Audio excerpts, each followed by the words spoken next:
Hello, my name is Surya. I am a PhD student at the University of British Columbia, Vancouver. Today I'm going to be presenting the paper titled A Deep Learning Framework for Blind Time Frequency Localization in Wideband Systems. This is a joint work with Kevin and Dr. Bargava at UBC and Dr. Malik and Dr. Bustani Meher from Skycope Technologies, Canada. Here is the outline for today's presentation. I'm going to start off with the background and motivation, present the research objective, and then move on to the proposed framework for time frequency localization, and then present a few results and summarize our discussion. Firstly, the paper deals with the general problem of blind signal detection and time frequency localization, meaning we want to detect and obtain the time and frequency span information of an unknown wireless transmitter by assuming minimal knowledge of its transmission properties.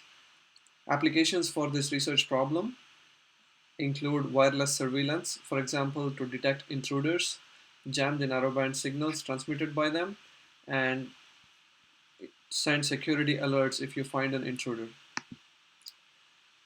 Applications also include smart spectrum management, where we want to reuse the time and frequency resources in order to serve more devices. Previous works on this research problem have focused on two major directions.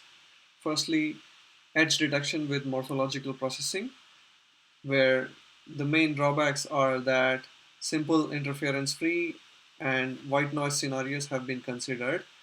Morphological processing is standard image processing where the numerical thresholds need to be handcrafted, which means there is no performance guarantee when you consider large amount of data.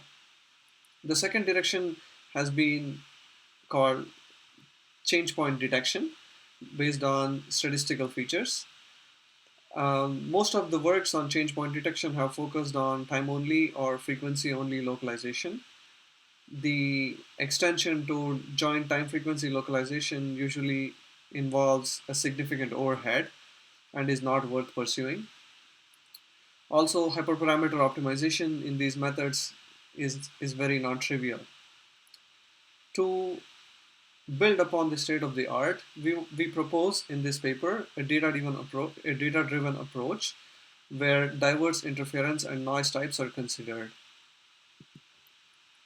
So the research objective is summarized through this figure. By blind time frequency localization, we are focusing on the specific example of detecting Wi-Fi signals when there is interference present in the form of Bluetooth 5 signals and microwave oven signals. The background noise is also assumed to be colored and not necessarily white. Now, in order to detect the signals, here is the framework that we propose. Firstly, we capture the time series data using wideband sensors. Next, we apply short-term Fourier transform and convert the time series data into spectrogram images. Here is an example spectrogram image where the power spectral density is plotted um, along frequency and time domains. We also do pre-processing, for example, denoising in order to facilitate easier extraction of the signals. Next, the third step, which is where we make the most contribution, is with regards to box detection in the spectrograms. As you can see from the spectrogram, the signals of interest can be detected if we are able to identify the bounding boxes for these signals. Once we find the bounding boxes for the signals of interest, we can finally transform the dimensions of the box into time and frequency information in a straightforward manner. Let's get into a little bit more detail on how we achieve the bounding box detection using deep learning. So here is the framework, the deep learning framework that we use in order to obtain the bounding boxes for the signals of interest. As input, we feed in one spectrogram or a bunch of spectrograms together in parallel. There are three main components here. Firstly, there is a base network which does feature extraction. Secondly, there is a region proposal network, which generates candidate bonding boxes.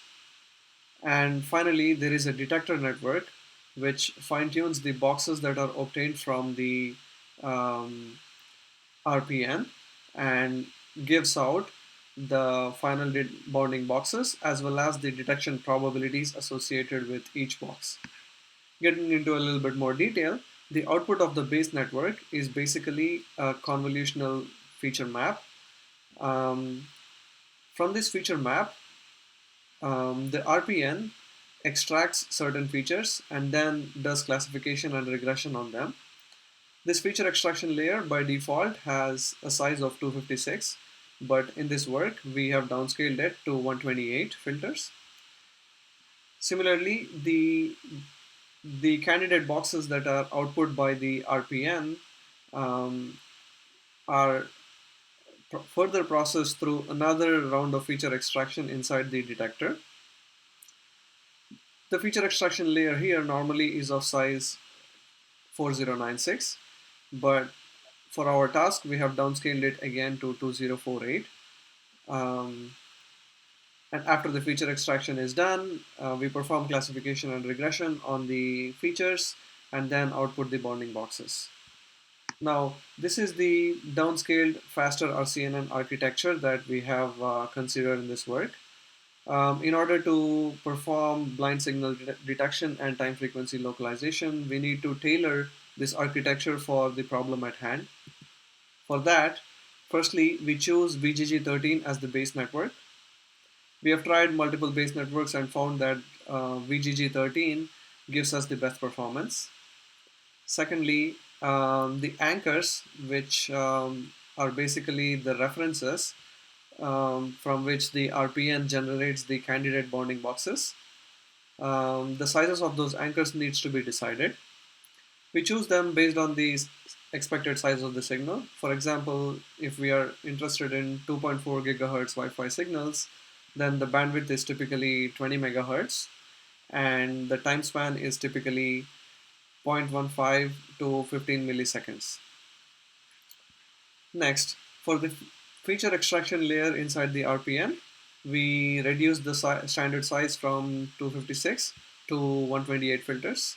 Similarly, the detector network is downscaled by a factor of 2 from 4096 to 2048. And lastly, there is multiple numerical thresholds that need to be optimized inside the RPN and the detector. We do them using simple numerical search. Okay, now in order to train the deep learning framework, we need to generate a data set.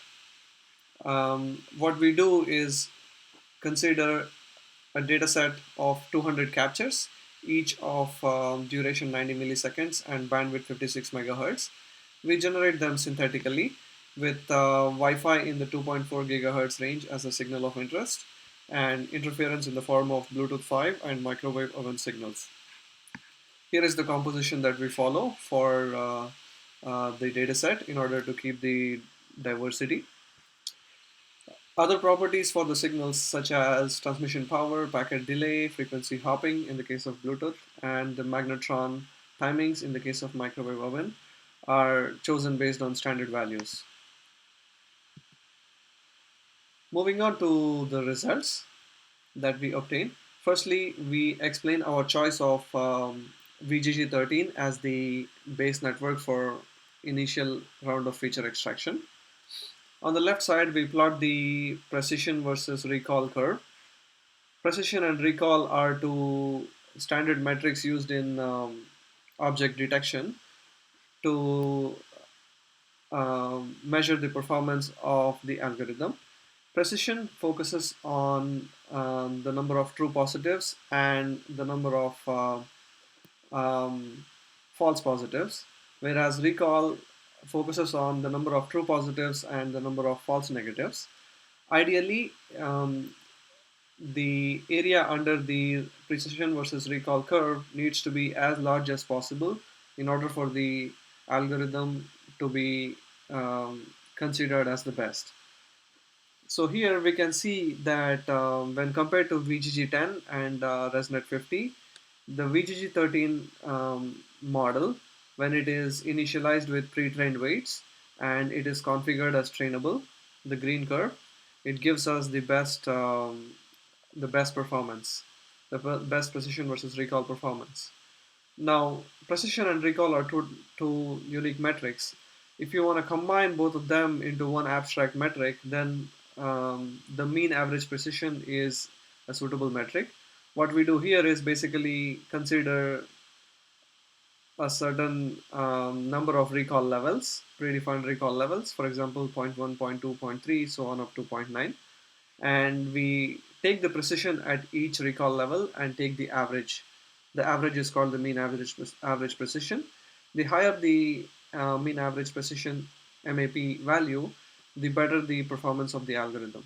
And as you can see here, VGG13, when it is pre-trained and configured as trainable, you get the best performance.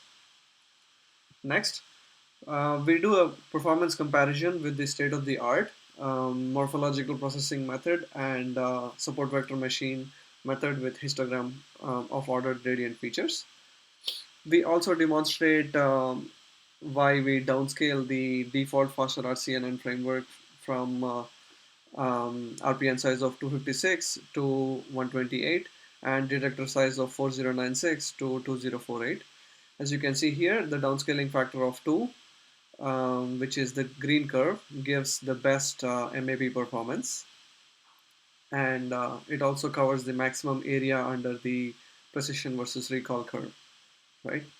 And no matter what the size of the RPN and the detector is, we see that the deep learning framework is consistently giving better performance than both the morphological processing method and the support vector machine method.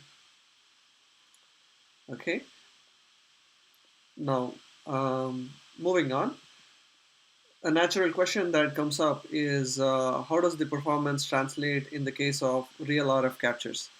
Because we have only trained on synthetic data, right? And the next question is, if you directly use this the synthetically trained model on real RF data, if the performance is bad, how can you improve it, right?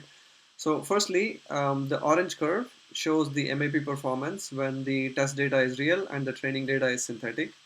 We can see that the MAP is quite poor, 1.125. Now we propose two methods to improve the MAP. Firstly, when we are training, we can mix the training and test data. Naturally, it's not possible to get a large amount of real data, but it is very easy to generate a large amount of synthetic data. So what we can do is, for example, train with 80% synthetic data and 20% real data, and test the model purely on real data. In such a case, we see that the MAP is about 0.484.